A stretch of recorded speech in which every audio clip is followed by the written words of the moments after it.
ইজা দাখালা আহলুল জান্নাতি আল জান্নাতা, যখন জান্নাতীরা জান্নাতে প্রবেশ করবে, ইয়াকুলুল্লাহু তাবারাকা ওয়া তাআলা, আল্লাহ তাআলা বলবেন, আল্লাহ কি বলবেন? তুরিদুনা শাইআন উযীদুকুম, তোমরা কি কিছু চাও আমি একটু বাড়িয়ে দিব তোমাদেরকে। জান্নাতীদেরকে আপনাকে অনেক নিয়ামত দিবেন, বিশাল জান্নাত, এবার আল্লাহ আপনাকে বলতেছেন যে তুমি কি আমার কাছে কিছু চাও, আমি তোমাকে আরেকটু বাড়িয়ে দিতে চাই। তখন জান্নাতি কি বলবে জানেন? ফায়াকুলুন, জান্নাতীরা বলবে, আলাম তুবাইযু জুহানা, আল্লাহ আপনি তো আমাদের চেহারাকে সাদা করে দিয়েছেন, অর্থাৎ হাস্যোজ্জ্বল চেহারা করে দিয়েছেন। আল্লাহ, কত মানুষ কান্না করতেছে, জাহান্নামের কঠিন আগুনের মধ্যে প্রজ্বলিত হচ্ছে, সেই জাহান্নামের আগুন থেকে আপনি আমাদেরকে বাঁচাইয়া দিয়েছেন। আল্লাহ আপনি তো আমাদের চেহারাটাকে হাস্যোজ্জ্বল করে দিয়েছেন। আলাম তুবাইয়িজ ওজুহানা আলাম তুদখিলনাল জান্নাতা, আপনি কি আমাদেরকে জান্নাতে প্রবেশ করান নাই? অতুনাজ্জিনা মিনান নার, আপনি কি আমাদেরকে জাহান্নাম থেকে বাঁচাইয়া দেন নাই? আর কি চাবো আল্লাহ? মানে জান্নাতীরা বলতেছে, আল্লাহ আপনি আমাদের চেহারাকে হাস্যোজ্জ্বল করে দিয়েছেন, আপনি জাহান্নাম থেকে রক্ষা করেছেন, জান্নাতে প্রবেশ করিয়েছেন, আর কি চাবো আপনার কাছে? তখন আল্লাহ কি করবেন জানেন? ফায়ুকশাফুল হিজাব, তখন এই যে বান্দার আল্লাহর মাঝে কথাবার্তা হচ্ছিল, জান্নাতীদের মাঝে আর আল্লাহর সাথে কথাবার্তা হচ্ছিল, ওইটা পর্দার আড়াল থেকে, এখনো আল্লাহকে দেখতে পাচ্ছে না। তখন ফায়ুকশাফুল হিজাব, তখন পর্দা উঠিয়ে দেওয়া হবে। সুবহানাল্লাহ।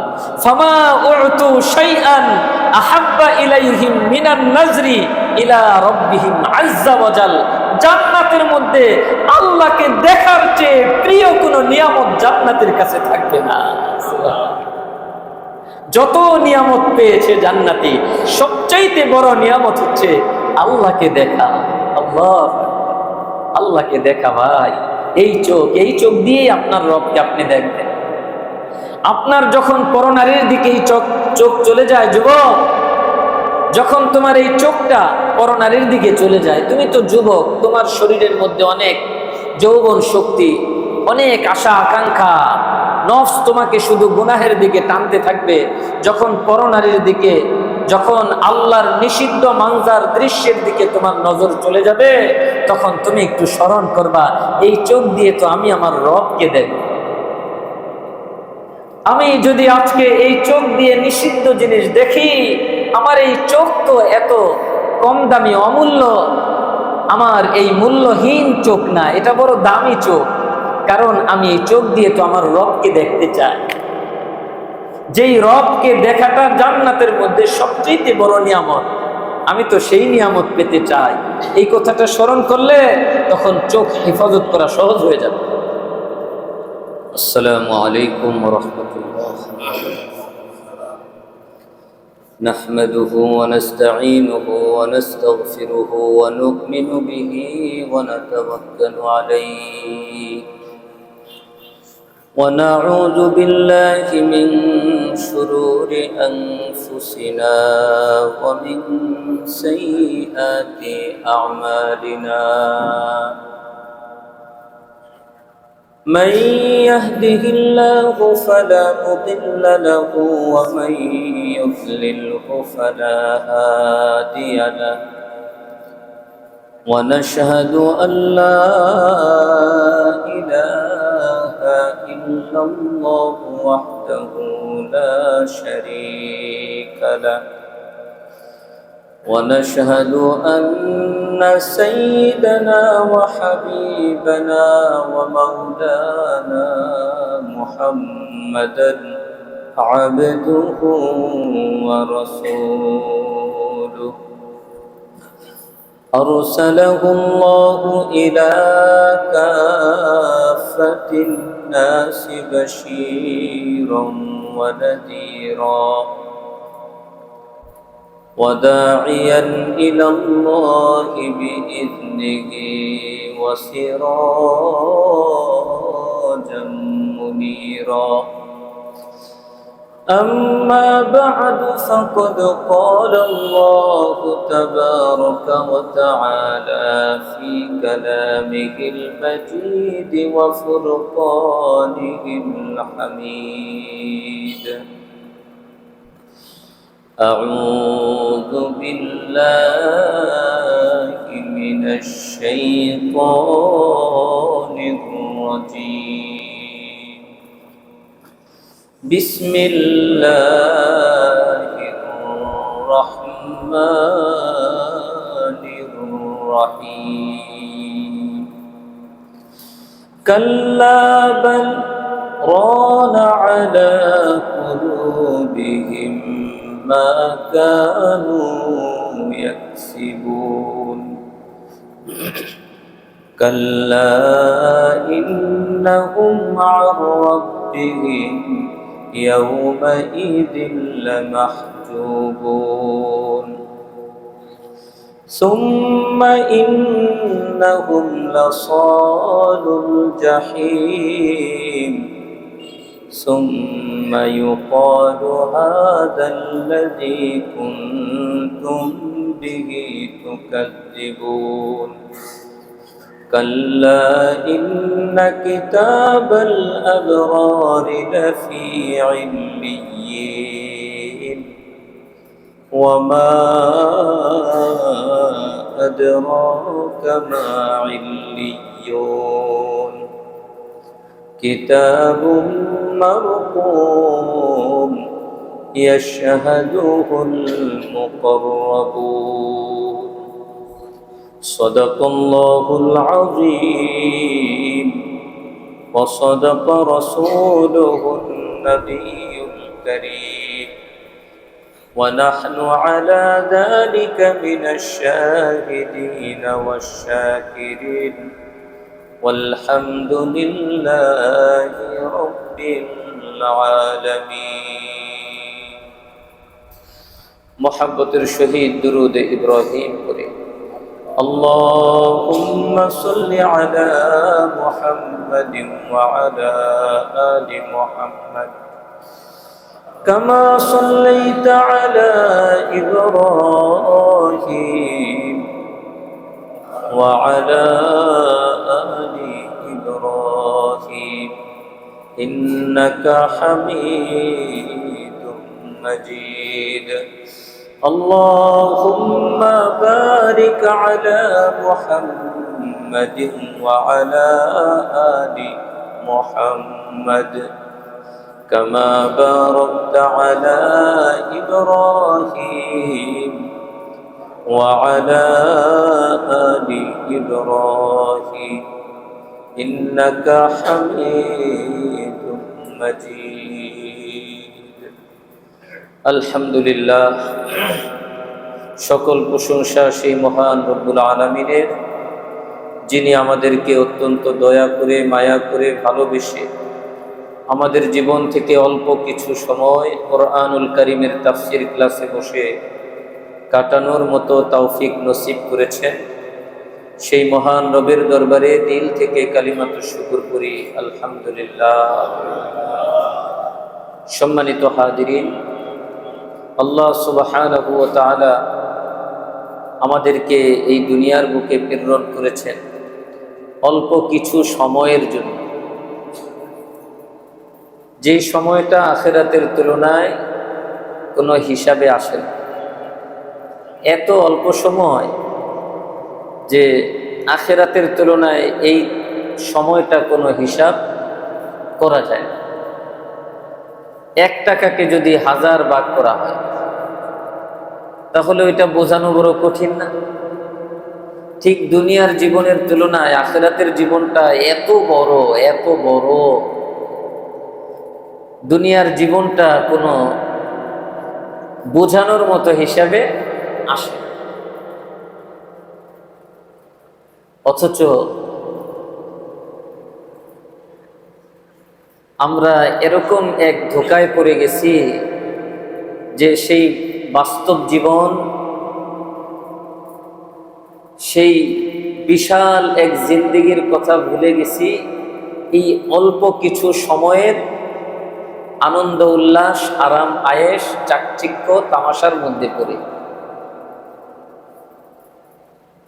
আমার ভাইয়েরা, আল্লাহ সুবহানাহু ওয়া তাআলা কোরআনের একাধিক জায়গায় আল্লাহ বলেছেন এই কথাটা, ওয়ামাল হায়াতুদ দুনিয়া ইল্লা মাতাউল গুরুর।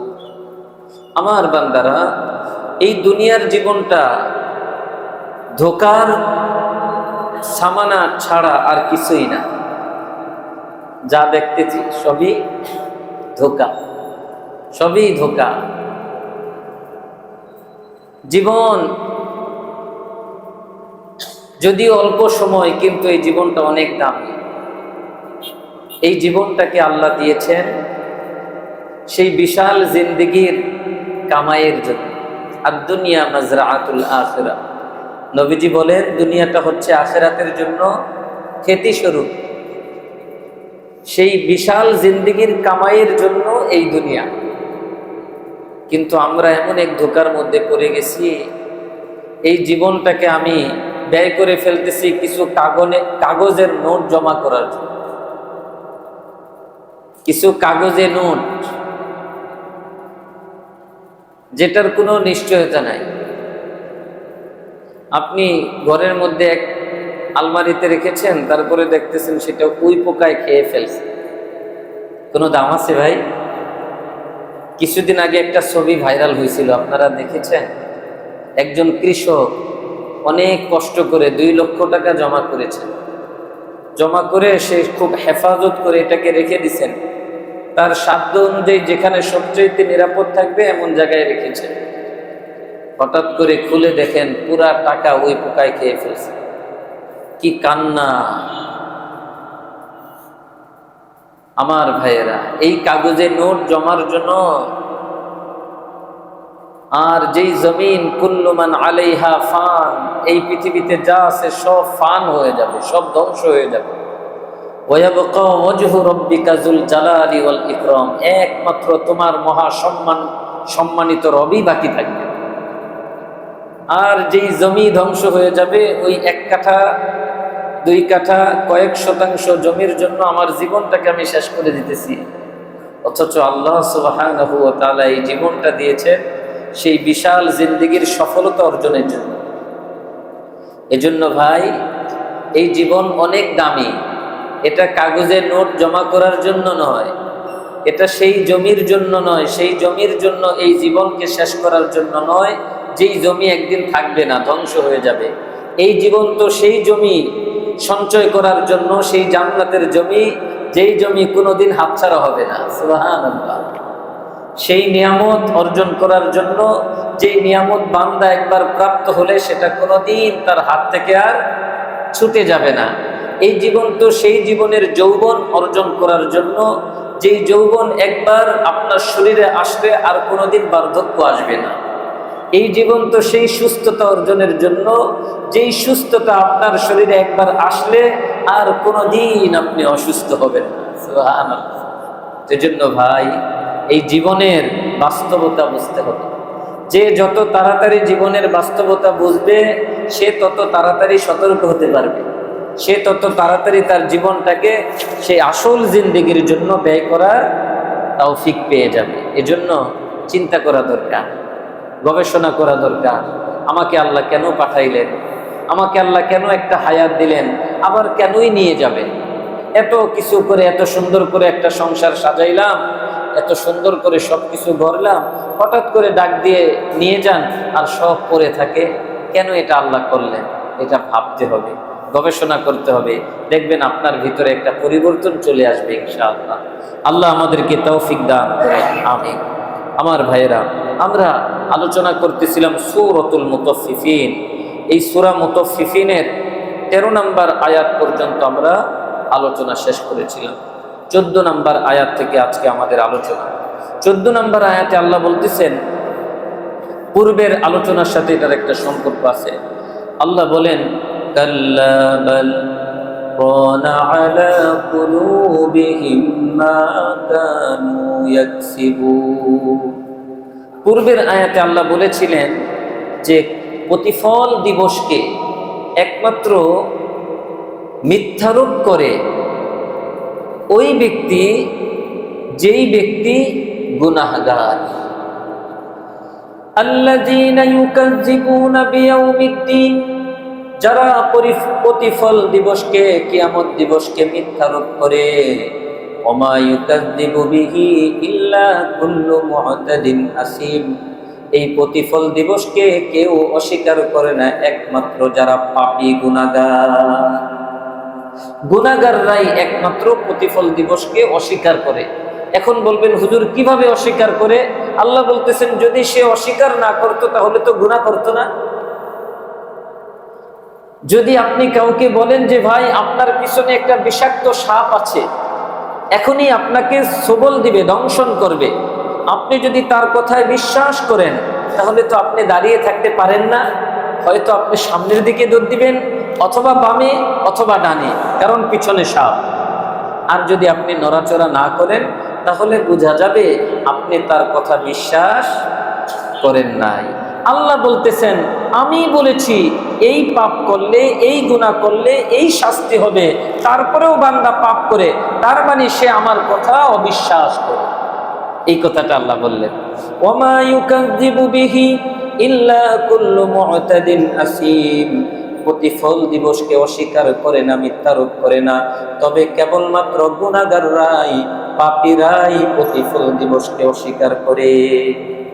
এখন এই যে প্রতিফল দিবসকে যে অস্বীকার করতেছে, গুনাহ করতেই আছে, এটার কারণটা কি? 14 নম্বর আয়াতে আল্লাহ এই কথাটা বলছেন, কাল্লা বাল রানা আলা কুলুবিহিম মা কানু ইয়াকসিবুন।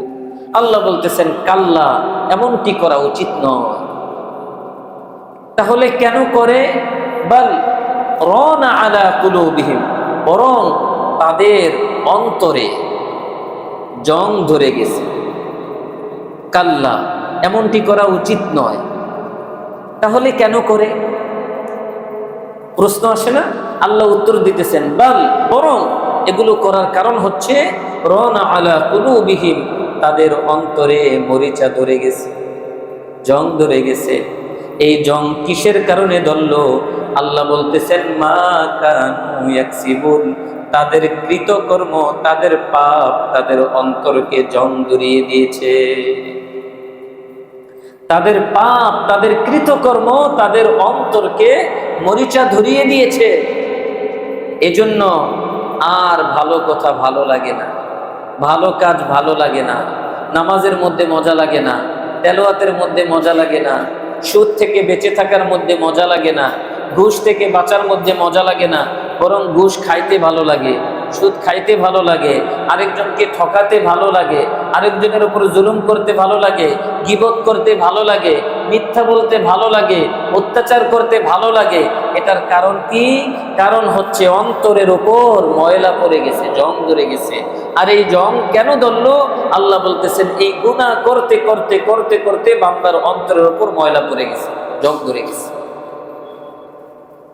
এখন কথা হচ্ছে এই যে জং ধরে গেল, এই জং রিমুভ করার উপায় কি?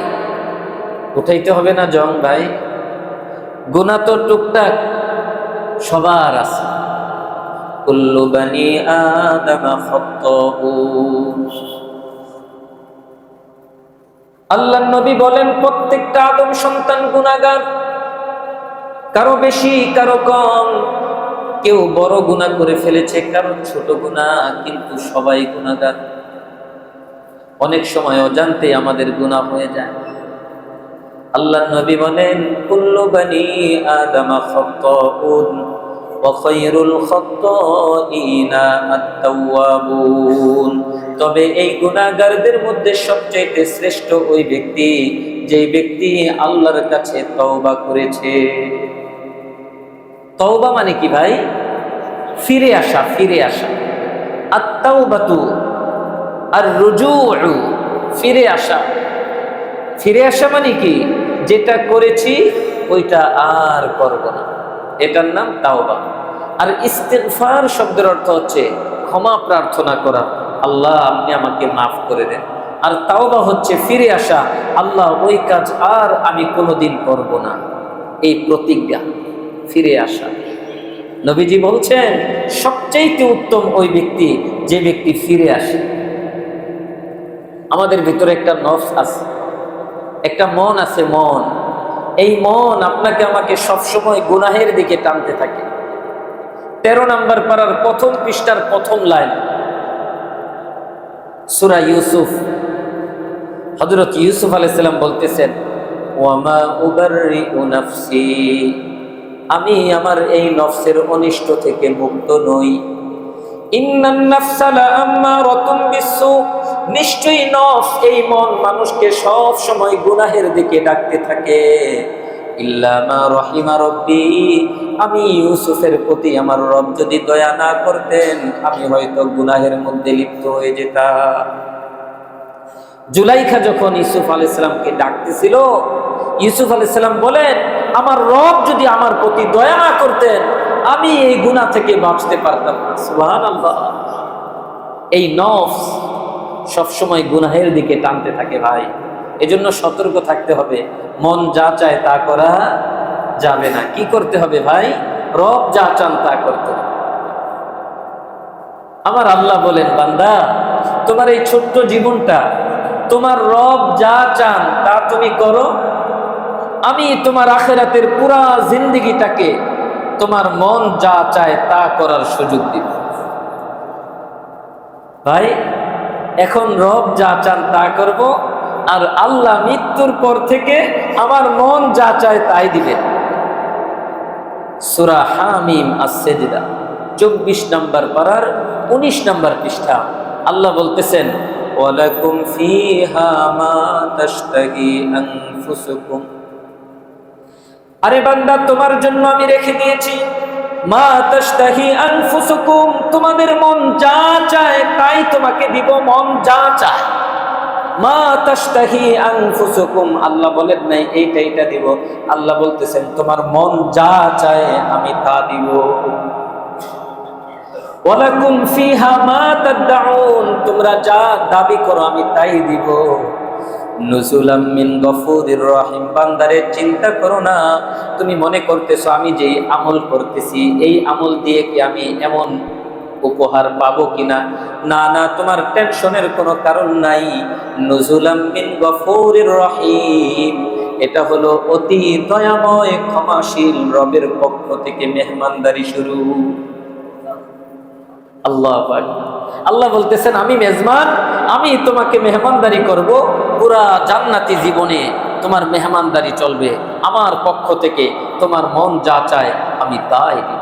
আল্লাহ পাক, শুধু আমার একটু কাজ ভাই, এই দুনিয়ার জীবনে আমার মন যা চায় তা আমি করব না, আমি সব সময় দেখব আমার রব কি চান। আমার রব আমাকে এটা করার অনুমতি দিয়েছেন আমি করব। আমার রব এই খাবারটা আমাকে খাওয়ার অনুমতি দিয়েছেন আমি খাবো। আমার রব আমাকে এই কথাটা বলার অনুমতি দিয়েছেন আমি কথা বলবো। আমার রব আমাকে ওই জায়গায় যাওয়ার অনুমতি দিয়েছেন আমি যাব। অর্থাৎ আমার প্রত্যেকটা কাজ হবে আমার রব চাহি জিন্দেগি। আর আমার মৃত্যুর পরে আমার রব বলতেছেন, বান্দা তোমাকে আমি মন চাহি জিন্দেগি দিই, তোমার মন যা চায় তাই দিই। আল্লাহু আকবার। আমার ভাইয়েরা, এখন কথা হচ্ছে এই যে অন্তরের মধ্যে ময়লা পড়ে যায় এগুলো রিমুভ করব কি দিয়ে? অন্তরের ময়লা রিমুভ করার উপায় হচ্ছে আল্লাহর জিকির। কি ভাই? আল্লাহর জিকির। সুবহানাল্লাহ, আলহামদুলিল্লাহ, আল্লাহু আকবার, লা ইলাহা ইল্লাল্লাহ। গল্প করেন না? গল্প না করে বসে বসে এগুলো করেন। কিসের গল্প? এই ছোট্ট জীবন, একটা মিনিট চলে গেল, একটা মিনিট ছোট হয়ে গেলেন। একটা ঘন্টা চলে গেল, একটা ঘন্টা ছোট হয়ে গেলেন। একটু ভাবেন, একটু চিন্তা করেন। আমি তো বড় হচ্ছি, আমরা দেখতেছি আমি বড় হচ্ছি, কিন্তু বাস্তবে আমি ছোট হয়ে যেতেছি। আমার একটা দিন চলে গেল, আমি একদিন ছোট হয়ে গেলাম। একদিন আমি কবরের কাছে চলে আসলাম, একদিন আমি কিয়ামতের কাছে চলে আসলাম, একদিন আমি হাসরের ময়দানের কাছে চলে আসলাম, একদিন আমি মিজানের পাল্লার কাছে চলে আসলাম, একদিন আমি পুলসিরাত পার হওয়ার কাছে চলে আসলাম। ভাই আমি বড় হইতেছি না, আমি তো ছোট হয়ে যেতেছি। আমার হায়াত বাড়তেছে না, আমার তো হায়াত কমে যাইতেছে ভাই, আমি তো নিঃস্ব হয়ে যাচ্ছি। আমার অজান্তে আমার এই মূল্যবান এই দামি জীবনটা যদি শেষ হয়ে যায়, আমি বড় অসহায় হয়ে যাব। এই জীবনটা আল্লাহ দিয়েছেন কিসের জন্য? পরকালের সফলতা অর্জনের জন্য। তাহলে আমার এই অন্তরের, আমার কলবে যে জং ধরে গেছে, এটা রিমুভ করার উপায় হচ্ছে আল্লাহর জিকির করা, 2 নাম্বার ইস্তেগফার করা, 3 নাম্বার তওবা করা। এই 3টা ঔষধ, এটা কলবকে সুস্থ করার ঔষধ। 1 নাম্বার আল্লাহর জিকির। যখন বেশি জিকির করবেন তখন কলব থেকে ইস্তেগফার আসবে, আরে আমি না এই অপরাধ করেছি, তখন আপনার মন থেকে চলে আসবে আল্লাহ আপনি আমাকে মাফ করে দেন। যখন এই প্রার্থনা চলে আসবে তখনই আবার তওবার মানসিকতা প্রস্তুত হয়ে যাবে যে আল্লাহ আমি আপনার কাছে ফিরে আসছি, আর জীবনে ওই গুনাহ আমি করব না। গুনার মধ্যে যত মজা যত স্বাদ হোক, আর আমি ওই খাবার খাবো না, আর আমি গীবত করব না, আর আমি মানুষের উপর জুলুম করব না, আর মিথ্যা কথা বলবো না, আর ধোঁকাবাজি করব না, আর অন্যের সম্পদ আত্মসাৎ করব না। আপনার ভিতরে এই যে তাওবা, এটা হলো তাওবা, ফিরে আসা যে আল্লাহ ওই কাজগুলো আর করবো না। তাহলে কলবকে সুস্থ রাখার 3টা আমল, একটা হচ্ছে জিকির, আরেকটা হচ্ছে ইস্তেগফার, আরেকটা হচ্ছে তাওবা, মানে ফিরে আসা। আমার ভাইয়ারা, এবার কথা হচ্ছে যাদের অন্তরে মরিচা ধরে গেল, জং পড়ে গেল, এই মানুষগুলোর এই অবস্থায় যদি মৃত্যু হয়ে যায়, তাহলে আল্লাহ বলতেছেন তারা আর তাদের রবকে দেখতে পাবে না, কারণ আল্লাহ কোন গুনাহগারের সাথে দেখা দিবেন না। আল্লাহ বলতেছেন কাল্লা ইন্নাহুম আন রাব্বিহিম ইয়াওমা ইযিল লামাহজুবুন। কাল্লা, এমনটি করা উচিত নয়। বান্দা, তুমি তো তোমার রবকে দেখার সেই সুযোগ হারিয়ে ফেললা। কাল্লা, এমনটি করা উচিত নয়। ইন্না হুম, নিশ্চয়ই তারা, ইন্না হুম, নিশ্চয়ই তারা, আর রব্বিহিম, তাদের রবের থেকে, ইয়াউমা ইদিন, সেদিন, লামাহজুবুন, পর্দার ভিতরে থাকে। অর্থাৎ তারা আর তাদের রবের দিদার পাবে না। আজকে তো আল্লাহকে দেখতে পান নাই, কিন্তু আল্লাহর প্রতি কত ভালোবাসা না? নামাজের সিজদার মধ্যে গিয়ে কান্না করতেছেন, সুবহান রাব্বিয়াল আলা বলতেছেন, আর মনে কি শান্তি যে আমার রবের আমি পবিত্রতা ঘোষণা করেছি, আমার রব মহান। অথচ রবকে আপনি দেখেন না, আপনি রুকুতে গিয়ে বলতেছেন সুবহান রাব্বিয়াল আলা। আচ্ছা ভাই, তুমি এত লম্বা লম্বা রুকু করো, তোমার কি পা ব্যথা করে না? বলে যে ভাই, যখন আমি সুবহান রাব্বিয়াল আযীম বলি, আমার পা ব্যথার খেয়ালই থাকে না। রাসূলুল্লাহ সাল্লাল্লাহু আলাইহি সাল্লাম এত বড় বড় কিয়াম করতেন। কিয়াম মানে কি?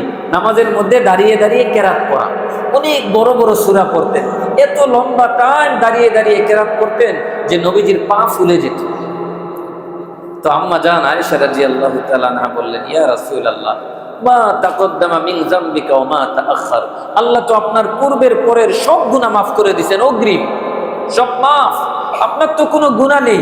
তারপরও আল্লাহ বলতেছেন লিয়াগফির লাকাল্লাহু মা তাকদ্দামা মিন যামবিকা ওয়া মা তাআখার। সূরা ফাতহের 2য় আয়াত, 26 নম্বর পারা। আল্লাহ বলতেছেন, আমার প্রিয় হাবিব, আপনার পূর্বের পরের সব গুনাহ অগ্রিম মাফ। তারপরও আপনি এত লম্বা লম্বা কিয়াম কেন করেন? আপনার পা ফুলে যায়, আপনি হাঁটতে পারেন না, কষ্ট করে, অনেক কষ্ট হয়, ভালো করে হাঁটতে পারেন না। তখন নবীজি বললেন, আয়েশা, আল্লাহ আমাকে মাফ করে দিছেন, আমি কি আল্লাহর শুকরগুজার বান্দা হব না? সুবহানাল্লাহ। আল্লাহ আমাকে মাফ করে দিছেন, এই জন্য কি আমি লম্বা কিয়াম করব না? আমি তো লম্বা লম্বা কিয়াম করে আমার রবের শুকরিয়া আদায় করব। ভাই, আল্লাহ বলতেছেন তারা, নিশ্চয়ই তারা সেদিন তাদের রবের থেকে পর্দার ভিতরে থাকবে, অর্থাৎ তারা রবের দিদার লাভ করতে পারবে। অথচ জান্নাতের মধ্যে সবচেয়ে বড় নিয়ামত কোনটা বলেন তো? রবের দিদার। দিদার মানে কি? দিদার মানে দেখা, দেখা, দেখা। এটা ফার্সি শব্দ। जन्नत दोज़ख से हम किया करो, जन्नत दोज़ख से हम किया करो, आरज़ू है आपसे देखा करो। আল্লাহ জান্নাত আর দোজখ দিয়ে আমরা কি করব? আশা তো আপনাকে এক নজর দেখব। আহা, আল্লাহওয়ালা যারা, আমরা তো জান্নাত চাই। যারা খুব বেশি আল্লাহওয়ালা তারা জান্নাত জাহান্নামের চিন্তা করে না। আল্লাহর এত ভালোবাসা তাদের দিলে তারা শুধু ব্যাকুল হয়ে আছে রবকে কবে একটু দেখতে পাবে। সুবহানাল্লাহ, রবের দেখা এটা বড় নিয়ামত ভাই। রাসূলুল্লাহ সাল্লাল্লাহু আলাইহি সাল্লাম হাদিস শরীফে ইরশাদ করেন, আল্লাহ সুবহানাহু ওয়া তাআলা বলবেন যে ইজা দাখালা আহলুল জান্নাতি আল জান্নাতা, যখন জান্নাতীরা জান্নাতে প্রবেশ করবে, ইয়াকুলুল্লাহু তাবারাকা ওয়া তাআলা, আল্লাহ তাআলা বলবেন, আল্লাহ কি বলবেন?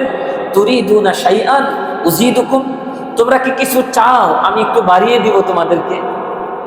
জান্নাতীদেরকে আপনাকে অনেক নিয়ামত দিয়েছেন, বিশাল জান্নাত, এবার আল্লাহ আপনাকে বলতেছেন যে তুমি কি আমার কাছে কিছু চাও, আমি তোমাকে আরেকটু বাড়িয়ে দিতে চাই। তখন জান্নাতে কি বলবে জানেন? ফায়াকুলুন, জান্নাতীরা বলবে, আলাম তুবাইযু জুহানা, আল্লাহ আপনি তো আমাদের চেহারাকে সাদা করে দিয়েছেন, অর্থাৎ হাস্যোজ্জ্বল চেহারা করে দিয়েছেন। আল্লাহ, কত মানুষ কান্না করতেছে, জাহান্নামের কঠিন আগুনের মধ্যে প্রজ্বলিত হচ্ছে, সেই জাহান্নামের আগুন থেকে আপনি আমাদেরকে বাঁচাইয়া দিয়েছেন। আল্লাহ আপনি তো আমাদের চেহারাটাকে হাস্যোজ্জ্বল করে দিয়েছেন। আলাম তুবাইয়িজ ওজুহানা আলাম তুদখিলনাল জান্নাতা, আপনি কি আমাদেরকে জান্নাতে প্রবেশ করান নাই? অতুনাজ্জিনা মিনান নার, আপনি কি আমাদেরকে জাহান্নাম থেকে বাঁচাইয়া দেন নাই? আর কি চাবো আল্লাহ? মানে জান্নাতীরা বলতেছে, আল্লাহ আপনি আমাদের চেহারাকে হাস্যোজ্জ্বল করে দিয়েছেন, আপনি জাহান্নাম থেকে রক্ষা করেছেন, জান্নাতে প্রবেশ করিয়েছেন, আর কি চাবো আপনার কাছে? তখন আল্লাহ কি করবেন জানেন? ফায়ুকশাফুল হিজাব, তখন এই যে বান্দার আল্লাহর মাঝে কথাবার্তা হচ্ছিল, জান্নাতীদের মাঝে আর আল্লাহর সাথে কথাবার্তা হচ্ছিল, ওইটা পর্দার আড়াল থেকে, এখনো আল্লাহকে দেখতে পাচ্ছে না।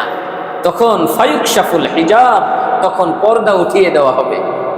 সুবহানাল্লাহ। ফামা উতু শাইআন আহাব্বা ইলাইহিম মিনান নাজরি ইলা রাব্বিহিম আযজা ওয়া জাল, জান্নাতের মধ্যে আল্লাহকে দেখার চেয়ে প্রিয় কোনো নিয়ামত জান্নাতের কাছে থাকবে না। যত নিয়ামত পেয়েছে জান্নাতি, সবচাইতে বড় নিয়ামত হচ্ছে আল্লাহকে দেখা।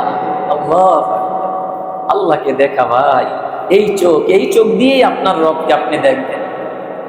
আপনার যখন পরনারীর দিকে এই চোখ চলে যায়, যুবক, যখন তোমার এই চোখটা পরনারীর দিকে চলে যায়, তুমি তো যুবক, তোমার শরীরের মধ্যে অনেক যৌবন শক্তি, অনেক আশা আকাঙ্ক্ষা, নফস তোমাকে শুধু গুনাহের দিকে টানতে থাকবে। যখন পরনারীর দিকে, যখন আল্লাহর নিষিদ্ধ মানজার দৃশ্যের দিকে তোমার নজর চলে যাবে, তখন তুমি একটু স্মরণ করবা, এই চোখ দিয়ে তো আমি আমার রবকে দেখব। আমি যদি আজকে এই চোখ দিয়ে নিষিদ্ধ জিনিস দেখি, আমার এই চোখ তো এত কম দামি, অমূল্য, আমার এই মূল্যহীন চোখ না, এটা বড় দামি চোখ, কারণ আমি এই চোখ দিয়ে তো আমার রবকে দেখতে চাই। যেই রবকে দেখাটা জান্নাতের মধ্যে সবচেয়ে বড় নিয়ামত, আমি তো সেই নিয়ামত পেতে চাই। এই কথাটা স্মরণ করলে তখন চোখ হেফাজত করা সহজ হয়ে যাবে। আর মুরব্বী ভাই যারা আছেন, যারা টেলিভিশন দেখেন, নাটক সিনেমা দেখেন, সময় কাটে না, অনেকেই বলেন যে হুজুর সময় কাটে না, কি করব, একটু দেখি আর কি নাটক সিনেমা। না ভাই, সময় কাটবে। রবের ভালোবাসা দিলে জায়গা দিয়ে দেন, আপনি সময় পাবেন না। এখন তো কাটে না, তখন আপনি বলবেন হুজুর আমি তো সময় পাই না, আমি তো চাই আরো জিকির করতে, আমার তো সময় হয় না, আমি তো চাই আরো ইস্তেগফার করতে, আমি তো সময় পাই না, আমি তো চাই আমার রবকে আরো ভালোবাসতে, আমি তো সুযোগ পাই না, আমি তো চাই আমার নবীর উপর আরো দুরূদ পড়তে, আমি তো সময় পাই না, এখন তো সময় কাটে না। তখন বলবেন সময় পাই না। যখন এই নাটক সিনেমা দেখতে মন চাবে, তখন মনকে বলবেন চোখ, এই চোখ দিয়ে তো আমি আমার রবকে দেখতে চাই। এই চোখ তো এত কম দামি চোখ না। এই নর্তকী, এই খারাপ মেয়েদের যাদের দিকে তাকাইলে জাহান্নাম ওয়াজিব হয়ে যাবে, এক পরনারীর দিকে একবার দৃষ্টিপাত দেওয়া কমপক্ষে ৭,৫০০ বছর জাহান্নামে জ্বলতে হবে। এই টেলিভিশনের মধ্যে, মোবাইল, ইউটিউব, ফেসবুকের মধ্যে এই যে পরনারীদের অবাধ যেই ছবিগুলো, অর্ধউলঙ্গ, কোনো শালীনতা নাই, এই ছবিগুলোর দিকে তাকানো যাবে না ভাই। কারণ আপনার চোখ বড় দামি চোখ, আপনার চোখ বড় দামি চোখ। আপনি তো দেখতেছেন দুইটা চোখ, এই দুইটা চোখ না, এগুলো বড় দামি নিয়ামত। এই নিয়ামত দিয়ে তো আপনি আপনার রবকে দেখবেন, আমি আমার রবকে দেখবো ইনশাআল্লাহ। ইনশাআল্লাহ দেখতে চান না ভাই? আজকে থেকে চোখকে হেফাজত করবো ইনশাআল্লাহ। কি বলে, পারবেন না? ইনশাআল্লাহ পারবো। আমরা ইচ্ছা করলে সব পারবো। ওই সক্ষমতা দিয়েই আল্লাহ আমাদেরকে সৃষ্টি করেছেন। লা ইউকাল্লিফুল্লাহু নাফসান ইল্লা উসআহা। আল্লাহ সূরা বাকারার শেষ আয়াতের আগের আয়াতটা, এই আয়াতের মধ্যে আল্লাহ বলেন লা ইউকাল্লিফুল্লাহু নাফসান ইল্লা উসআহা। আল্লাহ কোনো বান্দার উপর তার সাধ্যের বাইরে কোনো হুকুম দেন নাই। তার মানে আপনি চোখকে হেফাজত করতে পারবেন, এজন্যই আল্লাহ চোখ হেফাজতের হুকুম দিয়েছেন। সুবহানাল্লাহ। এই জন্য ভাই, আল্লাহর দিদার জান্নাতের মধ্যে সবচাইতে বড় নিয়ামত, সবচাইতে বড় নিয়ামত।